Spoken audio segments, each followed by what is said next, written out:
There we go. There it goes. All right. Golly, boy, I'm telling you that dang lag. Yo. What's crack-a-lacking, all you lovely people?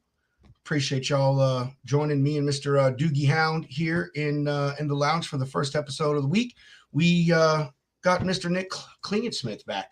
I'm sorry, Nick, Mr. I Own No Shirts. Klingensmith is back in the lounge. He's going to tell us about the new book that he has that came out last week, if I'm not mistaken, and all the things that he does, a little bit about his past. And also, we're going to, in the news, we're going to talk about some tips for those of you who may want to sell your trucking company. So sit back, relax, pop a top, and enjoy the lounge.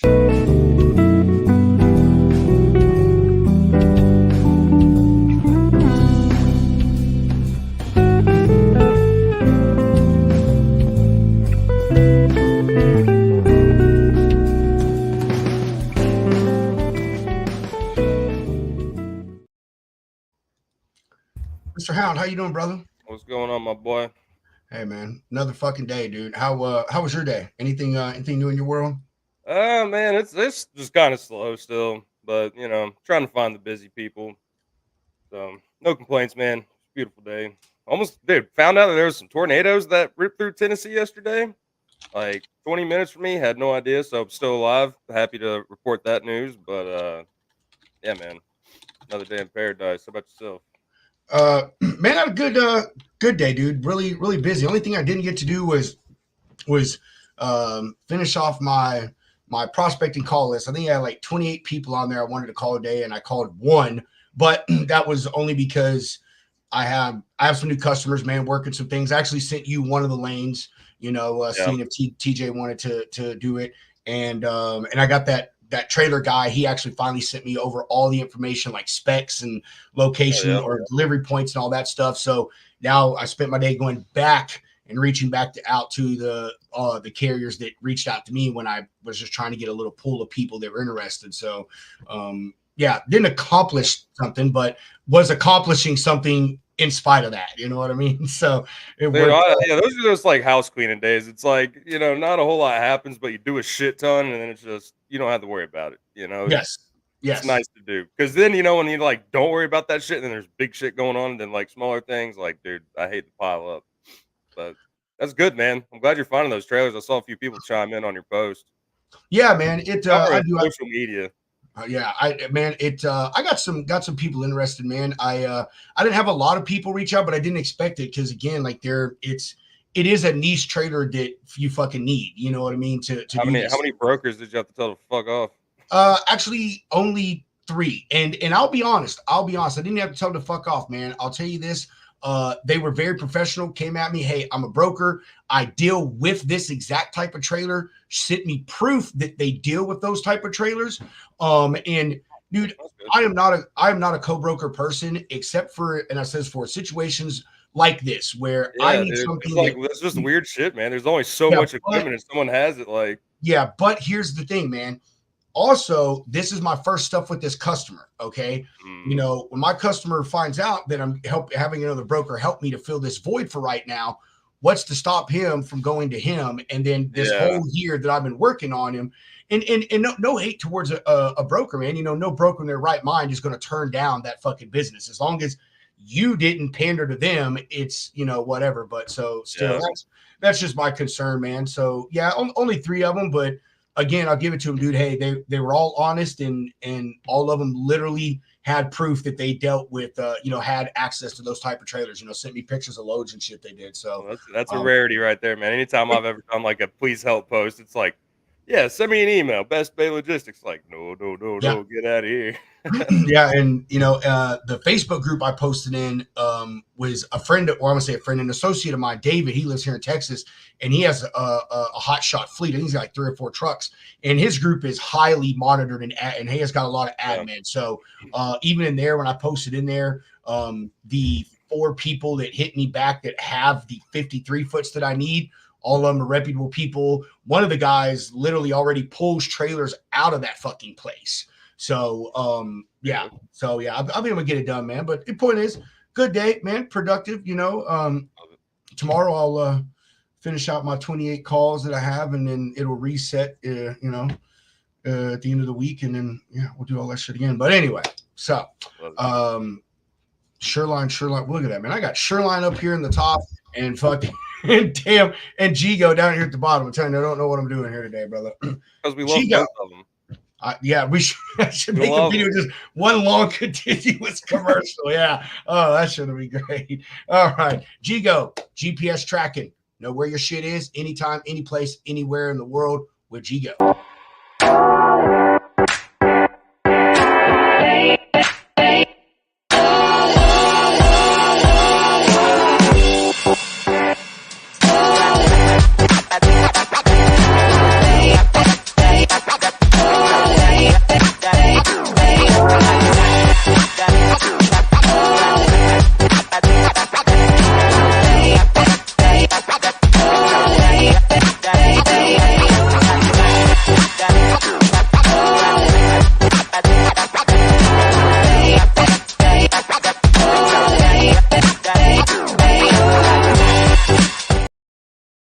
All right, now time for the fucking OGs. Shoreline, bro, they are like for real the OG. Like if we were a mafia, like we'd be the Dons, and they'd be whatever's right below that. That's what they would be. Shoreline, make sure that when you fill out that application, do business with them, you use that code scrolling there at the bottom of your screen so you can start saving money from the get-go. Shoreline Capital.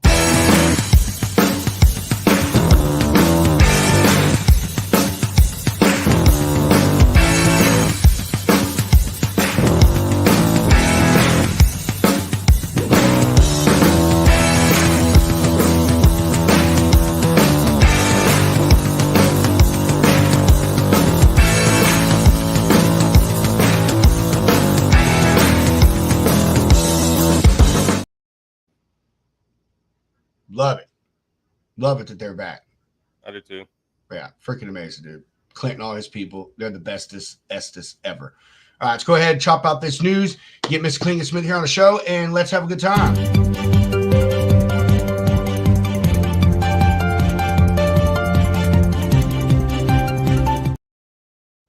All righty, ladies and gents, this will be the first part of a little two-part series that CDL Life is doing. Ran across these, thought they were pretty interesting. Especially right now, there are not only a lot of companies going out of business, trucking and brokerages, but there are also a lot of mergers and acquisitions going on. And so they wrote out a few little things to kind of give y'all some advice. And here it is. Despite economic issues, including rising costs and high capital cost, in contrast with the low freight rates, momentum in merger and acquisition deals continues to rise. According to the data from the S&P Capital IQ, the transportation sector saw a total deal value of $29.7 billion with 52 disclosed deals from November 2023 to just April 2024. That's freaking massive, man. That's up from 22 billion with 47 deals for the 6 months prior to that. They say that for a company to be an attractive acquisition target, a crucial step is ensuring your financial books are in order. This includes making sure that you have key customers, employees, and suppliers under contract because that shows stability and offers a better view into your books and your profit and losses level. They say a company with secured contracts is more likely to have a higher valuation and a predictable revenue stream, which is something that buyers and investors are looking for, makes your business more attractive to them. They said another tip is to focus on making it to where your business is serving as many profitable lanes and customers as it can to avoid things like high lane rate shift, seasonality shifts, things like that. Also to show a strong path of working with the same customers or brokers over a long period of time. That shows that you're a trustworthy type person and you do good in business, which also further makes you more attractive. A big keynote that they wanted to make in this is that trust is an important factor. They say aspiring sellers aiming for maximum return often present investors with overly optimistic financial forecasts that surpass the company's actual potential and causes buyers to have unrealistic expectations of the company and its profitability. And when it all comes down to signing on the dotted line, it will likely come out before that, and it will cause issues, and the deal will probably fall through. They pretty much ended the article with that note there. They talked about trust being a big important thing. Lots of disclosure, transparency. Don't try to fluff up your P&L, which, is obviously, like they said, it makes you have a higher valuation. If you show you make more money and, your profit off your revenue is higher than others, then of course, that brings more people in to buy your stuff. But one thing that I want to touch on is that they didn't is, when it comes to your equipment, and a lot of these buyings and even mergers, acquisitions, whatever, equipment as far as trucks and trailers, even stuff in the shop, comes into play and is a part of the deal. We talk about maintenance a lot on this show. Everyone who watches this knows that I'm a huge maintenance person. It is highly important for a lot of reasons, but this is another one. Come time for you to want to sell your company or maybe just your equipment, having stuff that looks good, that is in proper, well-functioning manner, keeping good records on that. And again, not just your trucks, but your trailers. If you have machinery in the shop that requires maintenance and stuff, make sure that you take care of those things as well. And also any terminal buildings or yard that you may have that may be a part of it. A lot of people, again, I don't think about this as well when it comes to that stuff. These things are usually a part of the deal. Look at Yellow. The biggest thing that came out of that was people wanting to buy their terminals. Now, Everyone got a good deal because that was a bankruptcy thing, so that's a little different. But those things again come into play. They may have extreme interest because you make good money with your trucks, but then they go and look at your facilities like, yeah, well, I'm going to have to dump $250,000 into fixing up this shithole. So, dude, it's true, brother. Hey, you were out there for a week. I know you saw some places. Oh, dude, I've been to some like just middle of nowhere terminals, dude, and it is like, how in the hell how has Ocean not shut you down yet? But right, it's like one strong wind gust, this whole fucking thing's going over. Oh man, so there y'all go. I think this is a really good topic to bring up. Hope y'all actually go and read the article. Like I said, it's on Commercial Carrier Journal, not CDL Live. I actually will post it after the show, so y'all can actually go and read it. There's a lot more information there. But like I said, this is a big thing going on right now. Yeah, and I like it too. It's because it's not. I mean, dude, be proactive. You see a lot of people going bankrupt if it's running a little slow. Like, might be the thing to do. But dude, definitely cover your ass and know your business. I agree. I'm with you, man. And even though this thing right here, the title of it is how to sell. And I think this plays heavily into the merger and acquisition thing as well. You don't typically just have to sell your company if you're not doing well. You could save your company and keep yourself in business by merging with somebody else.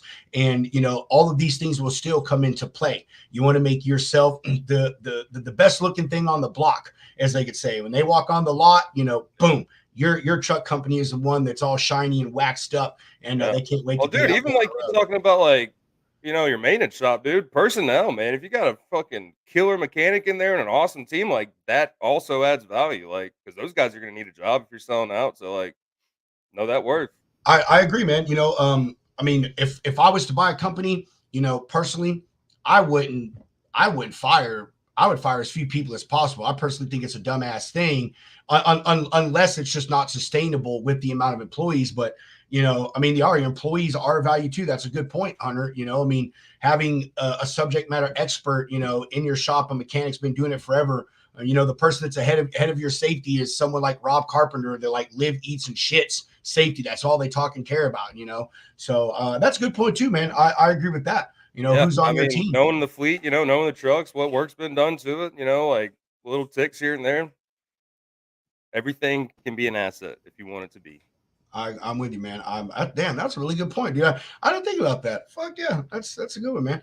All right, Mr. Nick, dude, you want to know? I'm gonna tell you what my favorite thing about Nick being a guest is that all of his he makes all of his own intro videos, and I think that is the greatest fucking thing ever. Nick, you're welcome on the show anytime, bro. Because it takes me 5 seconds to make your intro video. Everybody, Mr. Nick Klingensmith.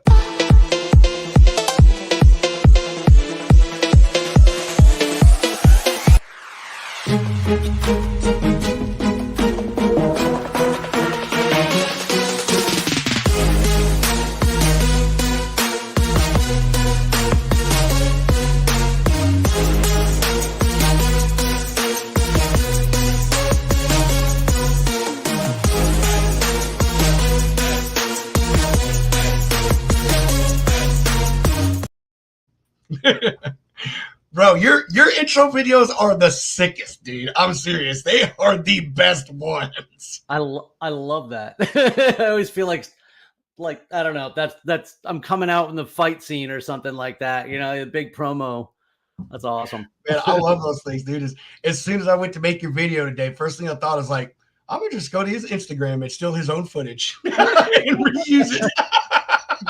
As soon as you said that, I was like, oh, I wonder what he grabbed. This could be interesting. Yeah, I put one out a while back too, where I showed like a bunch of failures all in one video, and I saw that one.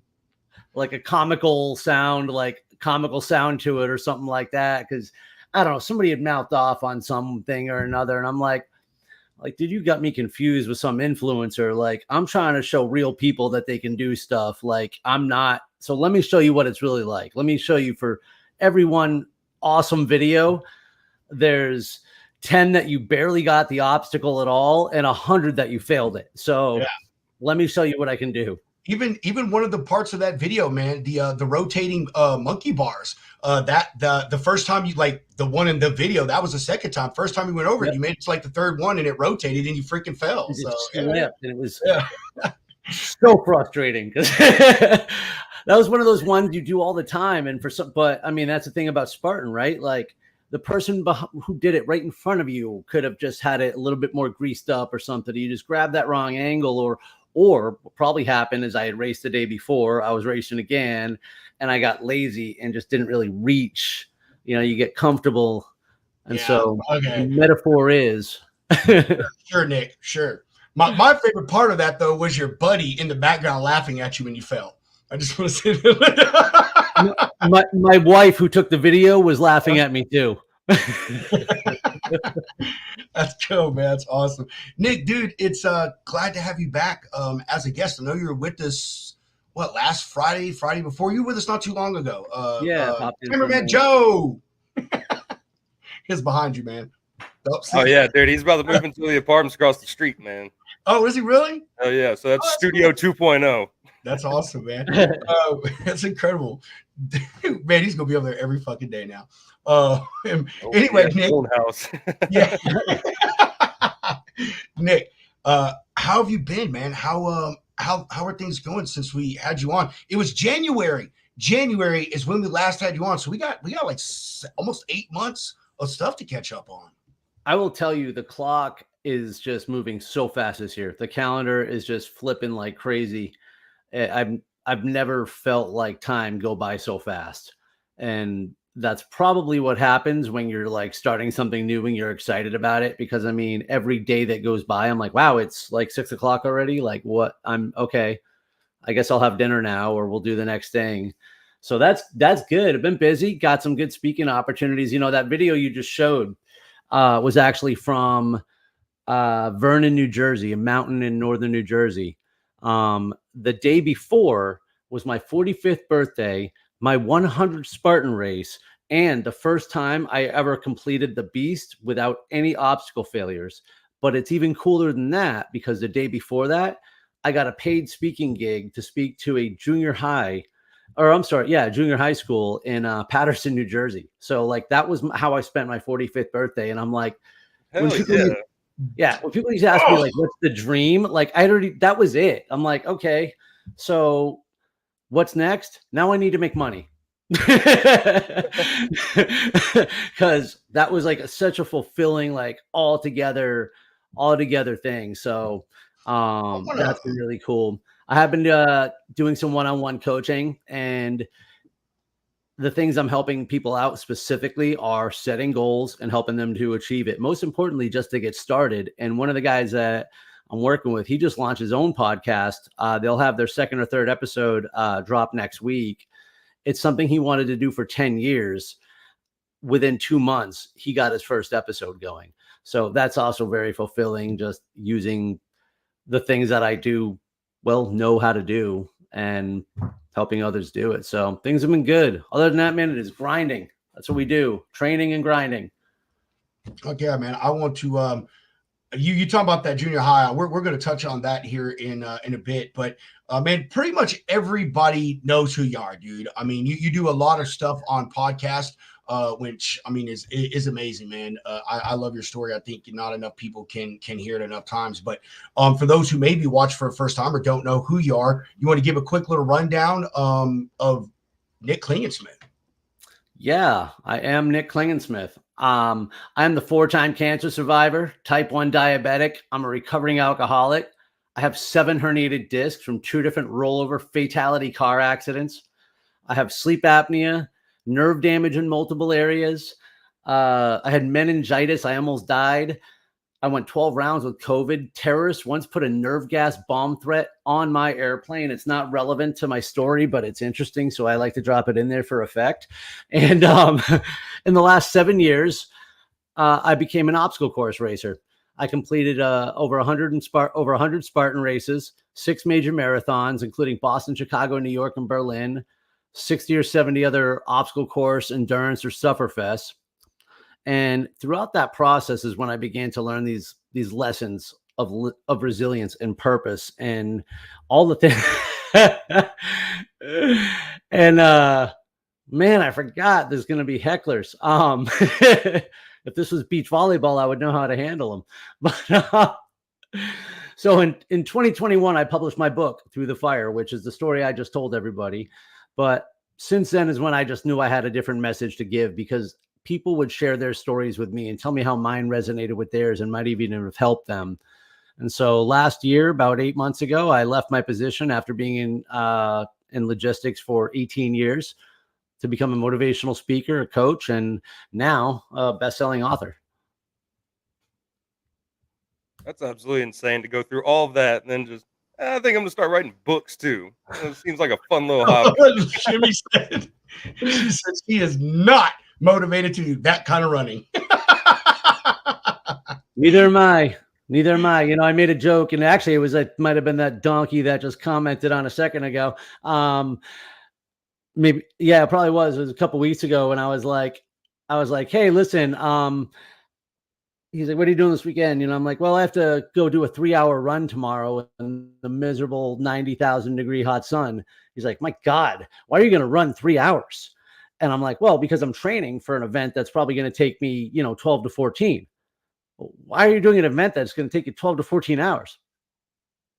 Well, okay, I get it. After that, it doesn't become logical, but you don't have to do the crazy 31 mile or 18,000 foot climbing death march.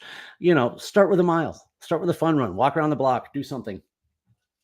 Yeah. We all know why you do it, Nick, because you don't have to wear a shirt.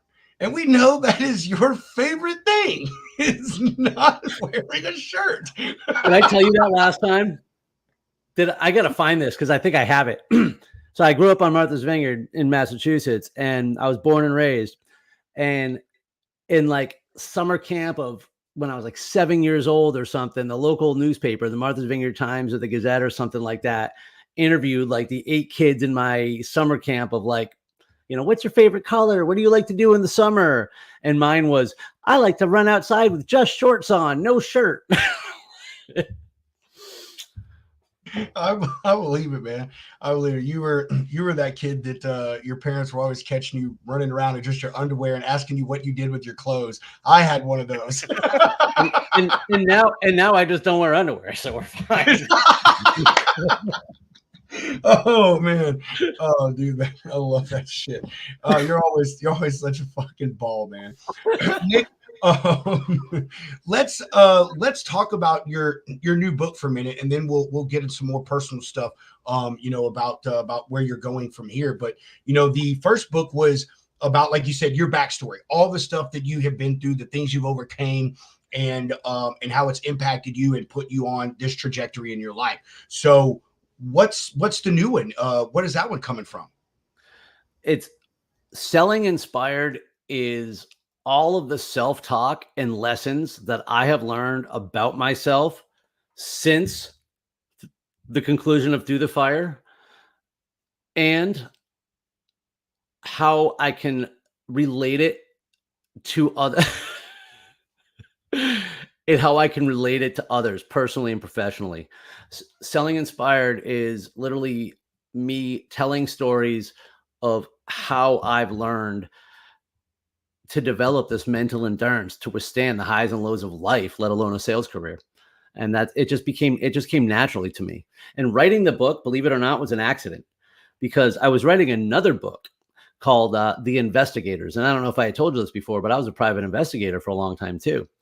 And I was going to include like specific stories from previous investigations, nothing crazy, but just to give an examples of like using investigative techniques and stuff like that. Candidly, it was going to be every sales book you've ever read, though. It was pretty good, but I wasn't passionate about it. And then my laptop crashed and I lost it. 30,000 words. I still have the hard drive. If somebody wants to hack Microsoft for me, I would really appreciate that. But that said, so I sat down and I basically just threw a temper tantrum, and I just kind of started like almost journaling and reflecting back. And I started scraping some of the things and the content that I had put out over the past months, including like the videos and other messages. And I realized the themes of all the things that I've been talking about, because I do a lot of self-reflection now. Once you start down that path, once you're no longer afraid to see what's like, underneath the bed, you kind of keep searching, because there's gold down there. So I just can't shut it up now. So that's what Selling Inspired is everything that I've learned. Basically, here's 26 chapters on how to avoid fucking up the same way I did. with a rousing cry to live your life inspired at the end, which will segue to the next book perfectly. It is, man. It is, and the next one will be an accident one too. You'll be talking about how to properly go through life as much as you can without having to wear a shirt, and it'll end up into some other kind of book, man. So it'll come around full circle, brother. So oh my God, self-reflect. Oh, Corey. Oh, don't go looking in the mirror. That's foolish. No. So no. Yeah, we see the demon on the other side. No, even I'm not that brave. So, Nick, what is some of the advice, within your book, man? Give us some nuggets about how you're telling these people, hey, these are the things that I did that messed my life up. The advice that you're trying to give in this, and the direction you're trying to give people. Give us some little nuggets. I'm going to start like I do in the book by outing myself, similar to the way that I open up Through the Fire by talking about how I got thrown out of a Vegas hotel for trying to bang a hooker in the closet the night before I was supposed to speak at a conference. I outed myself in a similar but less dramatic way. Instead, I told stories about my shortcomings as a manager and as a director and as a vice president and as a leader, and how I identified that those shortcomings came out of places of ego and fear. And the irony behind it, though, is that the way that I was elevated so quickly throughout my career was that I was a humble student, always constantly wanting to learn from those around me. And being the hardest worker in the room and not beating my chest is what allowed me to progress so quickly. But somewhere along the line, I traded that for ego and fear, and I found myself complacent. And so instead, I ended up having to defend this persona that I created for myself, one that I didn't even like very much. And it really impacted personal relationships, and it prevented me from being the best sort of manager and leader and boss that I could have been. And ultimately, the ceilings that we find for ourselves in our career, 99% of the time, they're going to be self-created because of things like that. And so I open up by saying, here's the things, because I want people to get something out of this book have to be willing to see themselves in some of the stories. And the problem, though, is that it's not just that, it's that we all face the same problem.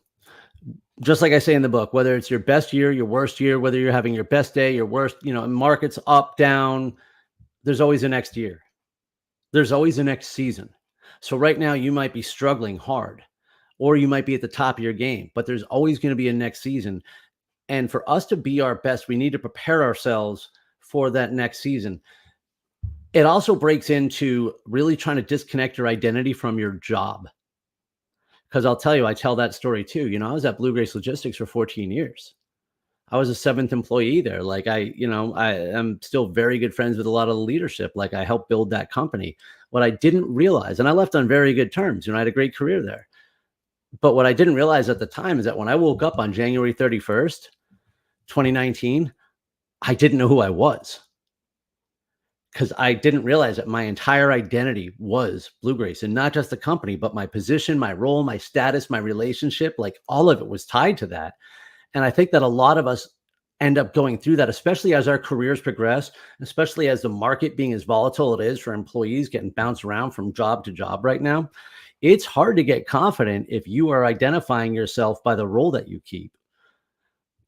We start to feel inferior and we become inferior. So we act inferior and then we get inferior results. The book is a solution to that. It's a change in perspective. It's a way to take responsibility. And I mean personal responsibility for everything in our circle. I think we talked about that before too, especially being in the transportation industry, right? When something is on your desk, there's an issue right in front of you. It doesn't fucking matter why it's there. Your job is to fix it. Your responsibility to your customer is to fix it. After the fact, yeah, you want to dissect these things, find out what went wrong and make sure it doesn't happen again. But too often we get hung up in blame and fault. That's not relevant when you're trying to grow, when you're trying to develop. Those are just limiting thoughts. And so again, the book is going to challenge that. And I'm giving the whole thing away right now because I'm passionate about this, but that's what's going on in that book. And at the end, like I said, though, it is a rally cry to believe in yourself and to set wild and ambitious goals and to pursue the things that fire you up, because what fires you up. And that's the energy that ultimately people will buy from. Man, that was a great fucking nugget, dude. Couple takeaways from that. First, I like how you say that you started by outing yourself. I think that, with anything, and we can even, kind of go on to the alcohol thing, Nick, is, part of that is admitting it to yourself.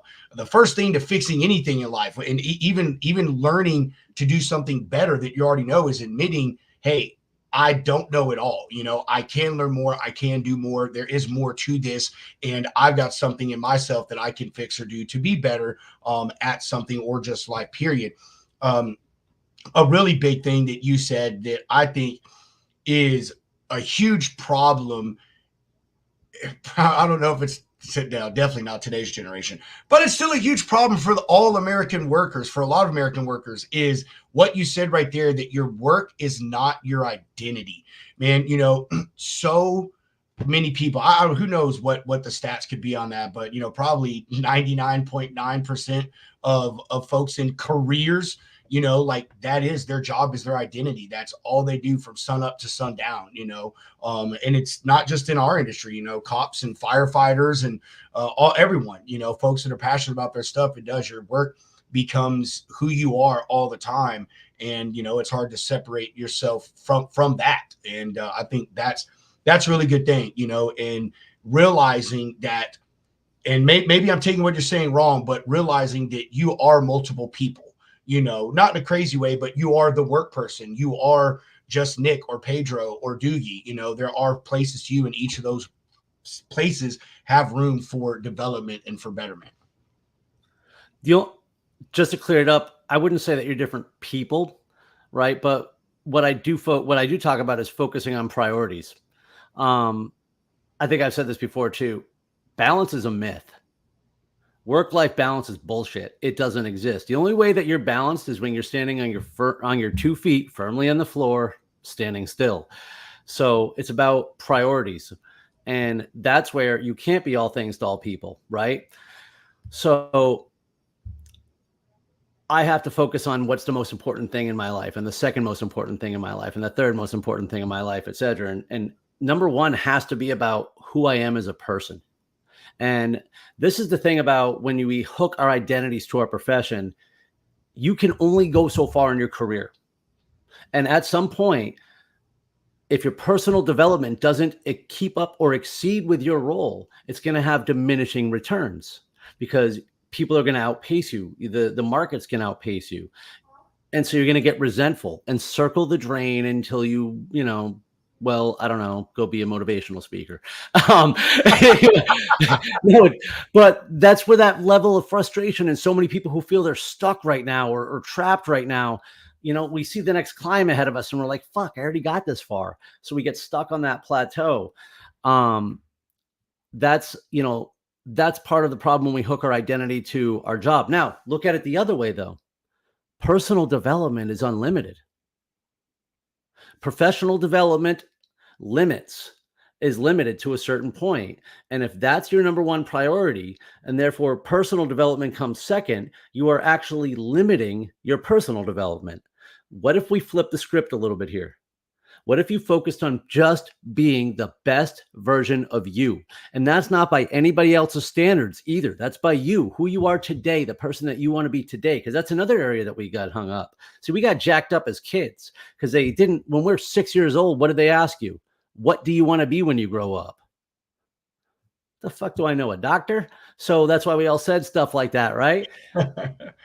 They should have asked us, who do you want to be when you grow up? When I spoke to that school in middle school in New Jersey, that was the question I asked them. That's actually how I opened. I asked them, what do you want to be when you grow up? And they all said, or who do you want to be when you grow up? But they all answered with a job. And I corrected them and I said, that's great. Those are great jobs, but that's not what I asked you.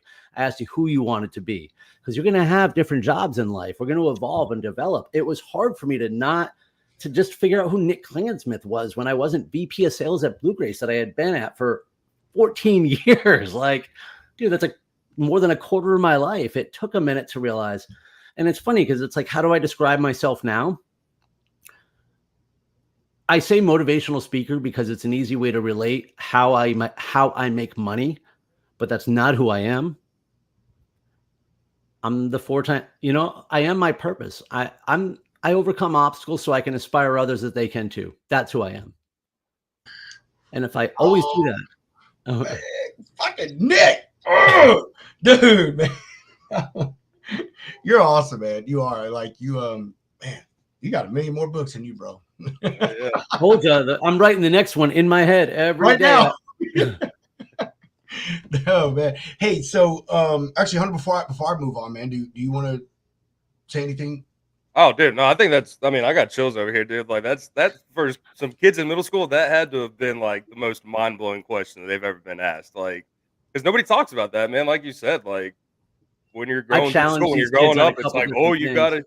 gotta get those good grades. You gotta go to college so you can get a good job. But nobody's, talking about being yourself. And that's like, especially in the professional world, I feel like everybody's identity is what, they think people expect to see, like, okay, I'm a VP of this company, so I need to be suit and tie like Mr. Professional, running shit. But like, are you really happy in the long run of that? Like, yeah, job is just temporary, like you said. I think that is like super important and something that even I don't even think about often. It's like, shit, all right, season's slow. I got to pick up these phones. I got to be dialing, and like, that's my main focus most of the time. So I love that, dude. Need to When get you're this fired book. up, though, when you're fired up, right? That energy is legit and you will be better at your job. It's not like we're putting our Yeah, job second, right? We're fueling the part that can fuel us. right. And how you do one thing is how you do all things. So if we focus on our job, we limit ourselves. When we focus on ourselves, we're just better at everything. Yeah, And you're and happier. even like as a sales guy, they say, "Oh, you're not just selling, you're selling yourself," and it's like, okay, well, But if how your am I? self sucks because you're miserable, it's kind of like, Exactly. It's like, uh, I have trucks for you. And like, okay, what else? like, all right, like, great. I Here's mean, my email. dude, you said it earlier. It's like you're like everybody knows who you are, which I don't think they do, but that's great. We're gonna make that happen. But it's the energy. Like that's it. What do I really have? I mean, shit. I'm not even in logistics anymore, technically, right? But that's all the conversations that I have because it's all the same things that we relate to. But if I was over here talking to you like some professor on a whiteboard, like who cares? Or if I was just talking about the problems the whole time without offering the solutions, nobody going to be interested in that. So I mean, we could bring the fire. Just bring the fire.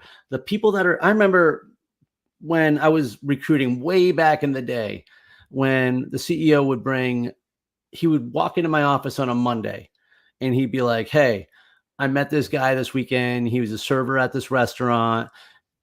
loved his attitude. So I told him to submit his resume, look out for it, which is basically saying, make sure this guy's qualified for the job and hire him. Right.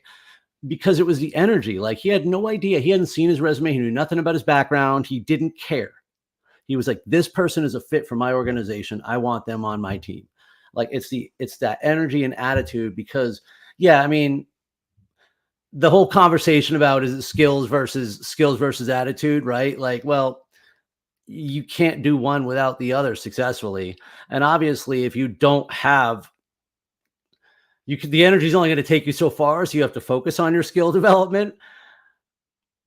But that energy is something you can't fake. You can learn and develop skills. The other thing has to be authentic. It has to be raw, and it has to come from somewhere. And I don't care how much you love your job, there's nothing about a truck that is going to bring that energy that much more excited in your life. So it's got to be from from something else. Clearly I'm talking too much. I think wow. That's one of the things I know. That's one of the things that makes you different. I feel, Nick, when it comes to your coaching and stuff that you do, and with your sales and even just your motivational stuff, period, is all of your things. Well, we'll talk about the professional side. All of your stuff, you started at the person themselves. It's just not about, hey, use this tactic when you call someone and say these things. Do not say this when you reply, because again, like you said, you can only get so far with your professional development. But as you develop more personally, you can take that professional development further, because you as a person are developing and learning new things about yourself and how to be better. And I like that, man. That's one of the things that makes you unique in the space that you have decided to get in. And what a vast swing, man, from we said the first time. It's just, Nick, you just fall into careers, because everybody falls into logistics. You did not wake up one day and want to get into that. You fell into it, and then you just fell into to what you're doing now, man. Motivational speaking and being an author. And I mean, you just do. So Spartan races, I know it's not your career, it's your hobby, but you do so many of it, it might as well be part of your career. Well, it's what fires me up, right? So it's that and this. Like, when we're done here, it's 5:20 Eastern. I'm fired up to go do some grunt work for a while. Right? Like, I can suffer right now. Whereas if I had just been miserable all day or whatever, just waiting for it to end, I'm not going to want to respond to things or do the mundane. I'm like, I'll do that later. So it fires you up. I'm actually struggling right now because I'm focusing on that big race in September. So I don't have another race until then. I can't describe, like, I just can't. I try in my books. It's that fuck yeah moment. When you jump that fire, they usually comes in my life at exactly the moment I need it. And it gives me the fuel that I need to know that I can conquer that next thing. So being grounded for a couple months is real hard on me, but it'll be worth it. It'll be worth it. I'm surprised you didn't challenge those middle school kids to some races. I did. I was like, they got a kids race. Tell your parents. A little quick fix. They're one of their teachers is a Spartan racer too. So oh yeah. Nice. We agree. That's what we're here for. We highly agree. Thank you so much, Corey. We're gonna put that on all our advertisement now. Hey, I unfortunately have limited time left, so I want to get in these last few points. Nick, you talked about the school, man. Going there and doing that speaking engagement there. Is that something that you're looking more to branch into? Like, I know a big part of your thing is sales stuff, man, but how did that make you feel? Was that the first one you've done? And are you trying to do more at junior highs, high schools, colleges, that type of thing? Speaking is the number one thing that I want to do.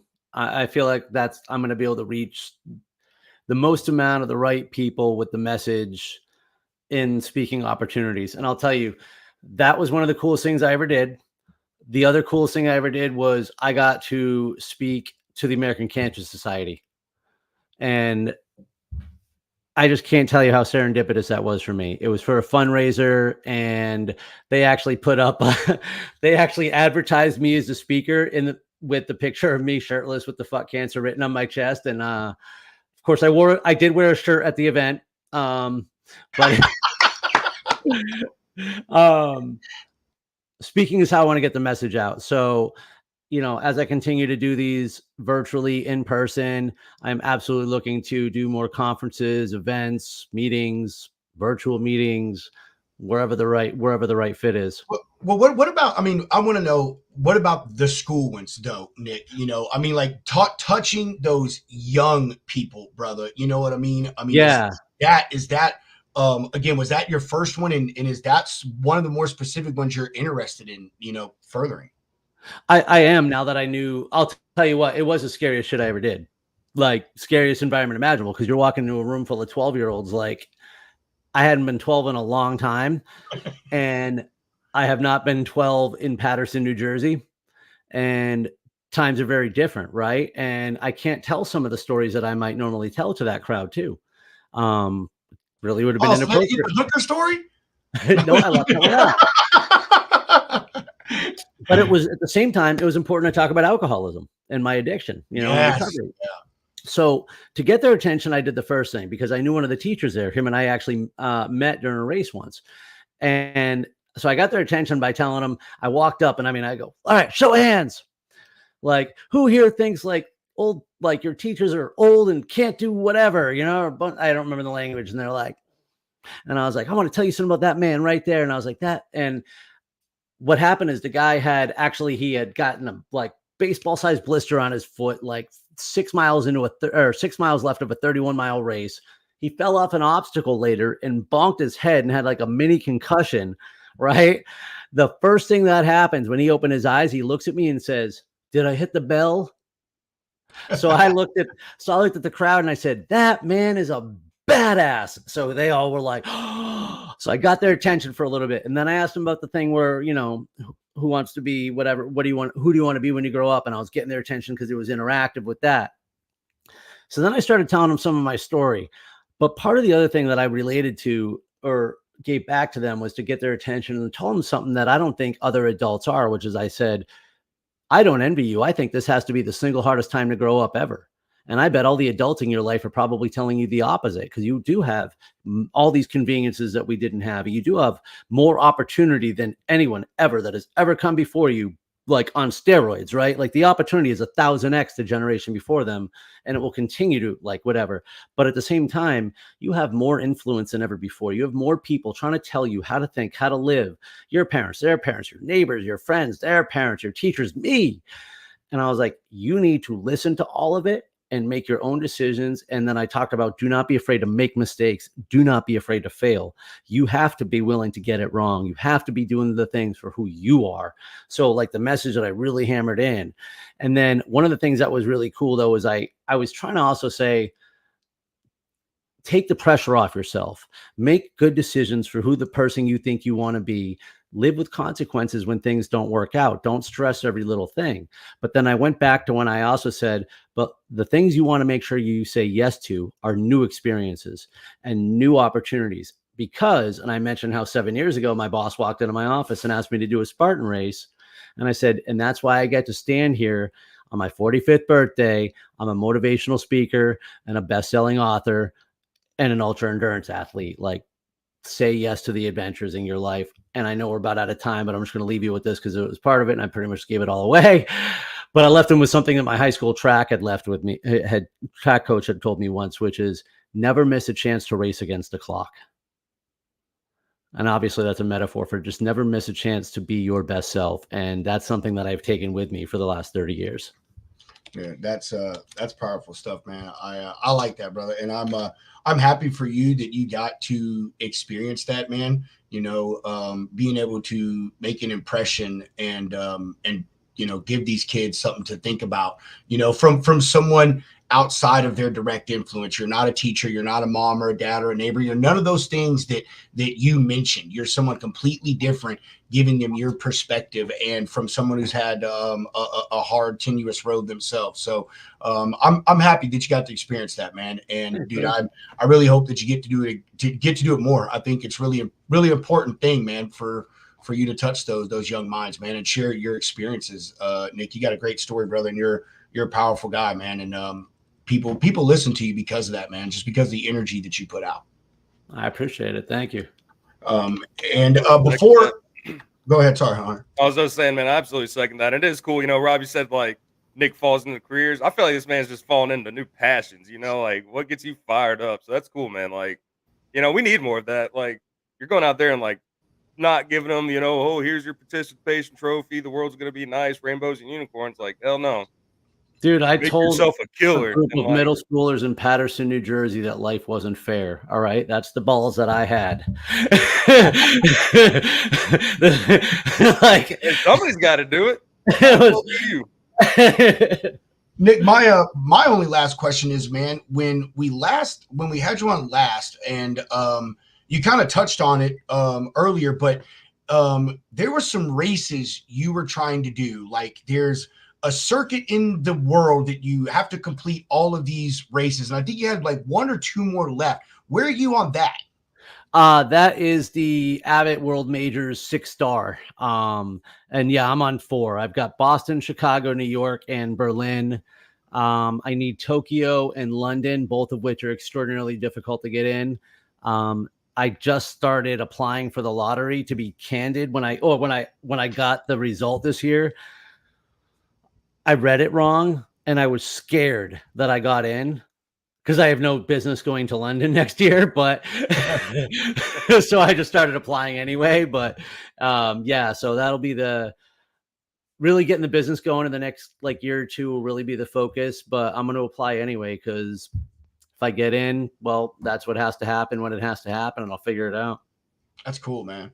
That's cool. We're rooting for you, brother. Like, you know, Yeah. we are, man. That'll be awesome, man. That's it's pretty amazing. Shortly after you told us that story, I heard about that same exact thing somewhere else, an interview with someone who had completed it, and I was like, that's so damn weird. Like, Nick was just talking about this. Dude, man. it's a cool, like, and it's popular now, so people are starting to do it a lot more. But I mean, still, it's only a few hundred people that have done this. It's like, and it's just for me, it's the experience, right? It's finding the ability to do it and seeing these unique places and having these awesome experiences. And then, of course, the run itself is just, I'm spoiled. I've run 6 marathons. They've all been majors. That's awesome, brother.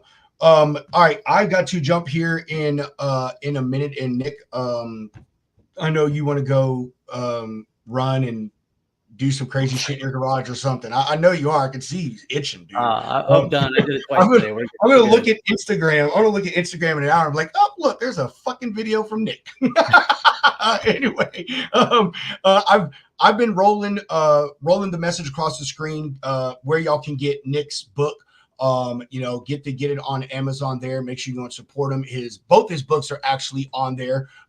Make sure that you go get them. I got the first one. I'm waiting for the second one. And Nick, do you have any closing things you want to say? Exiting comments, questions, concerns? Give yourself some plugs. All right. Well, we're going to start with the plug. Find me everywhere on social, Stride Motivation.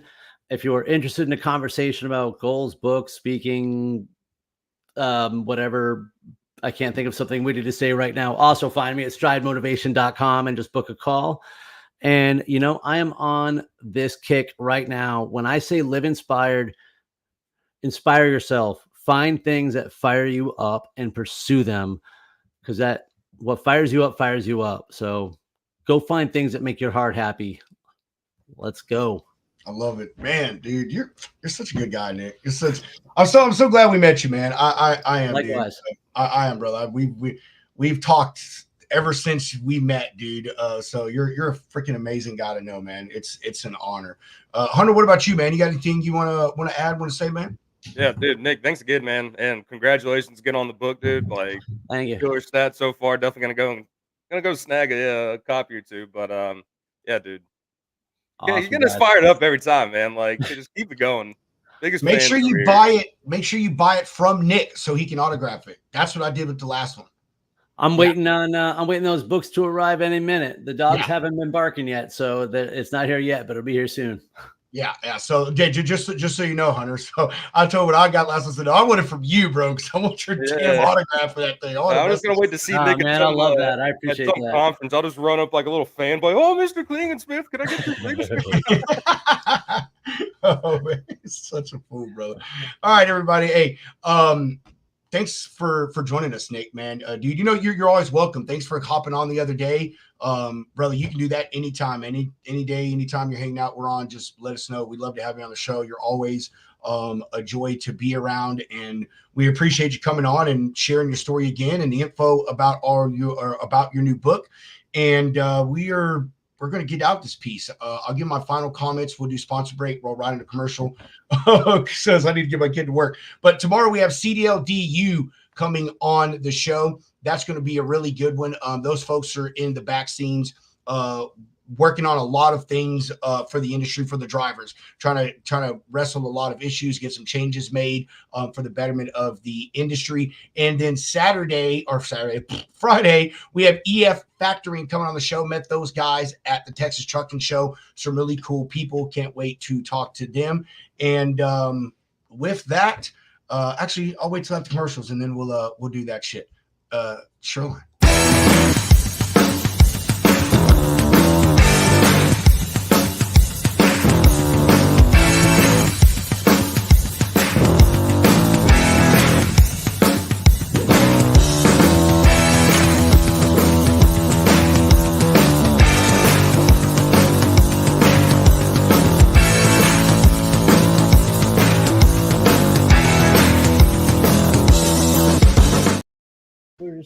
G go. Yeah, listen, talking to you, little puppy dog. I miss my puppy. I need to give me another dog.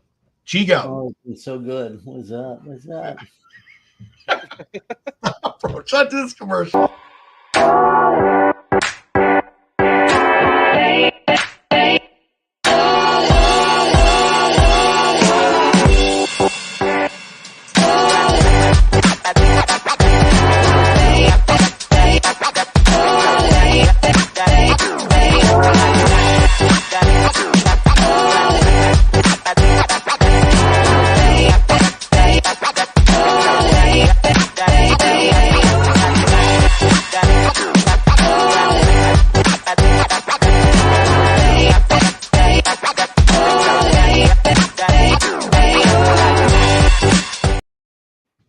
With that, we'll catch all you lovely individuals tomorrow. One last comment here. Don't get a puppy out of What's up, John? Sorry I couldn't make it to the show Friday, man, or Monday. I was building a fence. But yeah, we'll see all y'all tomorrow. As I always say, chunk them deuces. Mr. Hound, roll that beautiful bean footage.